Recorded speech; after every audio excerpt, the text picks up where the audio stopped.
Joint കൗൺസിലിന്റെ 56ാമത് വാർഷിക സംസ്ഥാന സമ്മേളനത്തിന് മുന്നോടിയായി വടക്കഞ്ചേരി മന്നം മൈതാനത്ത് സെമിനാർ സംഘടിപ്പിച്ചു.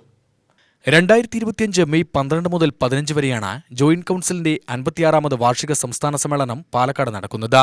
ഇതിനു മുന്നോടിയായി അപനിർമ്മിക്കപ്പെടുന്ന ചരിത്രമെന്ന വിഷയത്തെ ആസ്പദമാക്കിയാണ് സെമിനാർ സംഘടിപ്പിച്ചത്. Janayugom managing editor Rajaji Mathew Thomas ഉദ്ഘാടനം ചെയ്തു.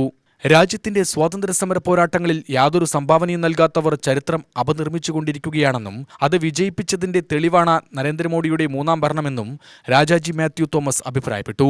വർത്തമാനകാല രാഷ്ട്രീയ സാമൂഹ്യ സാഹചര്യത്തിൽ ചരിത്രത്തെ വളച്ചൊടിച്ചുകൊണ്ട് പുതുതലമുറയെ അന്ധവിശ്വാസങ്ങളുടെയും അനാചാരങ്ങളുടെയും അടിമകളാക്കുന്നതിനാണ് കേന്ദ്രത്തിന്റെ ശ്രമമെന്ന് മുഖ്യപ്രഭാഷണം നടത്തിയ CPI സംസ്ഥാന കൗൺസിൽ അംഗം അജിത് കൊളാടി അഭിപ്രായപ്പെട്ടു.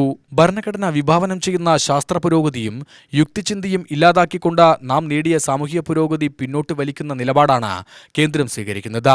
ഇതിനെതിരെ ഭാരതീയ ദർശനങ്ങളുടെ പുരോഗമന നിലപാടുകൾ പൊതുസമൂഹത്തിൽ പ്രചരിപ്പിച്ച് പ്രതിരോധം തീർക്കുന്നതിന് ജനാധിപത്യ വിശ്വാസികൾ ഒന്നിക്കേണ്ട അടിയന്തര സാഹചര്യമാണുള്ളതെന്നും അജിത് കൊളാടി പറഞ്ഞു. നമ്മുടെ ചരിത്രത്തിന്റെ അപനിർമ്മിതിയെക്കുറിച്ചാണ്. നമ്മുടെ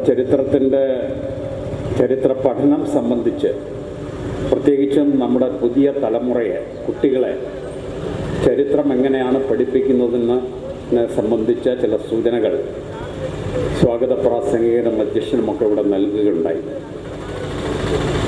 എല്ലാ കാലത്തും സമൂഹത്തിൻ്റെ മേൽ ആധിപത്യം പുലർത്തുന്ന, പ്രത്യേകിച്ചും രാഷ്ട്രീയ അധികാരം കൈയാളുന്ന ശക്തികൾ, വർഗങ്ങൾ അവരുടേതായിട്ടുള്ള ചരിത്ര വ്യാഖ്യാനങ്ങൾക്ക് എല്ലായ്പ്പോഴും മുതിരാറുണ്ട്. നമുക്കറിയാം, നമ്മുടെ സമൂഹത്തെ ഇന്ന് നിയന്ത്രിക്കുന്ന, നമ്മുടെ രാഷ്ട്രീയ അധികാരം കൈയാളുന്നത് ഒരു വളരെ ചെറിയൊരു ന്യൂനപക്ഷത്തിൻ്റെ താല്പര്യങ്ങൾ സംരക്ഷിക്കുന്ന ഒരു പ്രത്യേക വർഗമാണ് എന്ന് നമുക്കറിയാം. CPI ജില്ലാ എക്സിക്യൂട്ടീവ് അംഗം കെ രാമചന്ദ്രൻ അധ്യക്ഷത വഹിച്ചു.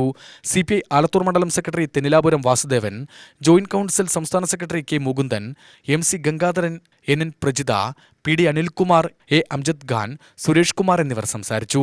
യോഗത്തിൽ PK സന്തോഷ് സ്വാഗതവും G സജീവ് നന്ദിയും പറഞ്ഞു.